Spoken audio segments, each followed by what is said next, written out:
After the bombing of the airport, Rishi and Somerstar had been snapped up immediately by High Command. First for the "what the hell was that?", then the trial for gross incompetence. The trial had sucked, of course. There was something about trials. They sucked no matter what position you took in the trial. Judges, juries, defendants especially. Whatever. Anyways, Rishi had spent 2 weeks completely unsure as to her fate. There was sufficient evidence for both sides, until today. Today, Somerstar's handler testified, and she had some brand new evidence. Rishi wasn't sure what it was Director Karga had stored on the data drive, but when she plunged that sucker into the Omnipad, Inspector Briahi and Prosecutor Orphin's eyes had gone wide, and Prosecutor Destaria uttered a quick, "Goddess." Then the three disappeared to deliberate. Rishi mouthed a quick, "What the fuck?" at Somerstar. Somerstar, on the other hand, shrugged and mouthed back a resigned, "I don't know." She looked at her handler. "You'll see," Director Karga said quickly. So now Rishi and Somerstar waited, dreading the moment the three ladies walked back in the door. "Captain Rishi," Orphin called. The old male looked nervous. "Seems you had a stroke of luck. In light of new evidence, this court finds the two of you not guilty." He continued on. "Agent Somerstar, you are to be transferred to Kansas City. You have a month to get your affairs here in order before you're expected there." Soon, the court was done with, and Rishi followed Somerstar out. "Agent Somerstar." The two ladies turned, and lo and behold, it was Karga. She passed Somerstar an Omnipad and the data drive. "Password is Reek's Pups." And with that, Karga was gone. Once they got in the transport, Rishi loaded up the drive. Once in, she entered the password. Well, well. It was a list of the Baroness's business dealings. They looked pretty benign. Invoices for medical equipment, fuel bills, so on and so forth. What interested Rishi was the fact that a bunch of these went to a hospital up in Baltimore for something codenamed Purity Control. Something that Stamanitos' militia had orders to erase all records of, by any means necessary, like bombing a server at the airport. You thinking what I'm thinking, Agent Alicia? Agent Somerstar looked over at Rishi as the pilot started the transport. "I have a month. Let's do this." "Somerstar, aren't you disobeying some sort of order doing this?" Rishi was genuinely surprised at herself. Was she becoming friends with the interior agent? She supposed they had gone through a lot together. "Captain Rishi, I consider myself a lot like you in many respects. The main one is, rather than just being some interior bitch, I joined in order to do good, whatever that may mean. And something is very wrong here." Rishi supposed that was true, though she supposed doing and accumulating favours for and from nobles could help. The ride from Annapolis to Baltimore, especially by the tiny transport crafts the Shilvanti military made extensive use of, was extraordinarily short. Of course, by human standards, it was still a drive, but what did they know? The point was, Rishi and Somerstar landed on the roof of Johns Hopkins in a matter of minutes. Rishi was a little bamboozled. Half the time she still expected a tent where primitive aliens drilled holes in each other's heads to let the demons leave. Instead, there was a modern building that could have passed for a Shilvanti construct if someone gave it nice clothes. They made for the landing pad on the roof. Rishi could see a couple guards in the booth by the pad. Rishi went to go get badged in.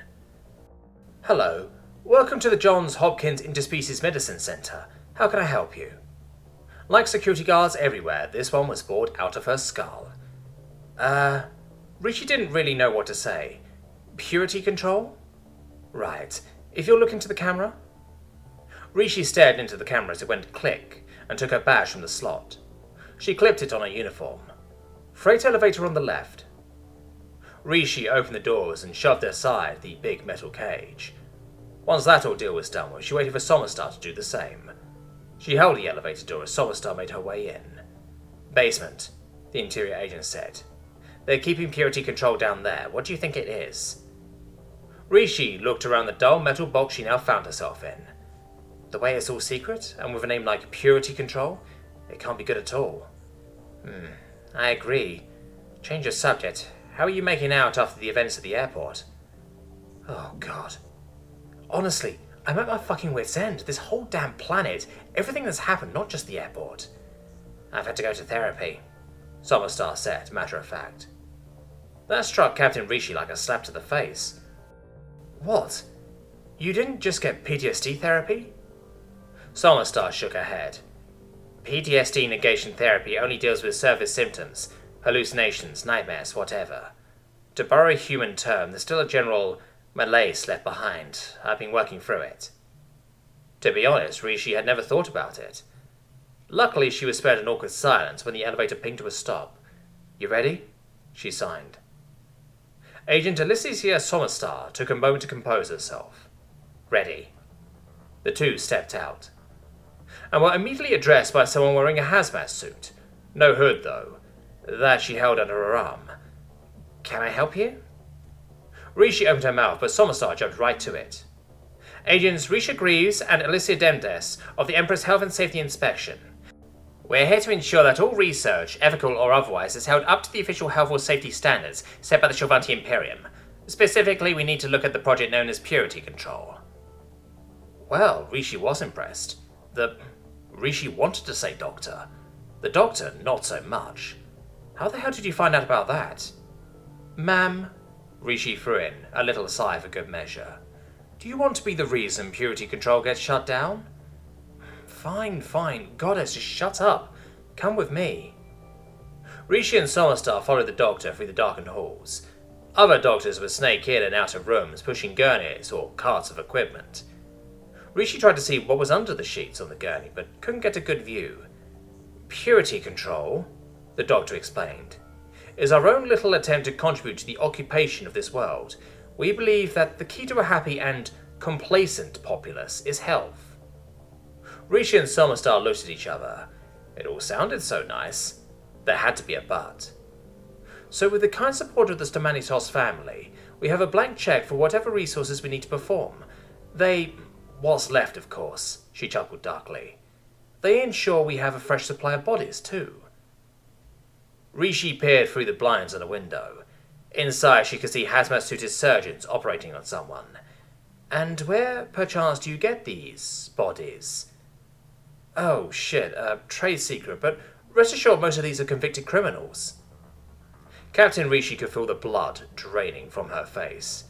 She had heard rumours of prison transports that had vanished, or shown up to their destinations with nobody aboard. She had dismissed them as just that, rumours, or if they had happened, it was the work of insurgents. She inspected another room. She couldn't tell what was going on, not at least beyond technicians, putting cases marked with the human biohazard symbol on ice. I see. Somerstar looked pale, and Rishi suspected she didn't look better herself. Look, I know it's a nasty business, but it's not like we're taking apart Shilvanti here, is it? Grim as it was, Rishi understood how legally this could have happened. Since the humans weren't legally citizens of the Imperium yet, they weren't beholden to the rights and responsibilities afforded to the subjects of the Empress. In practice, though, no amount of bribes would have allowed this to happen. It had to have been done in secret. The tour, if it could be called that, was thankfully finished quickly, but Rishi had seen enough. This was the kind of thing that worked its ways into the nightmares of primitives everywhere. Seriously. Back when things were normal-ish, the girls Rishi commanded had started up a human movie night.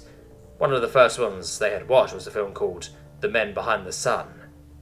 It had concerned the research of a group known as Unit 731, and was, from what Rishi understood, completely true. Rishi was getting shades of that now, especially as she secretly recorded the goings-on in the next room. She knew exactly what she had to do. While Rishi watched doctors shoot somebody up with something that made them thrash and foam, Somerstar had her head in a garbage pail, dry heaving. Agent Somerstar, you feeling... Ugh. Captain Rishi Kosmanos decided that was a sign that Somerstar was not feeling all right. As the interior agent emptied her stomach yet again, Rishi gave her a thump on the back. She heard a third splatter. Come on, Alicia. Get it together. You said you joined the interior to do some good, and now's your chance. Come on. Somerstar looked a little woozy as Rishi stood her up and walked her back up to the roof.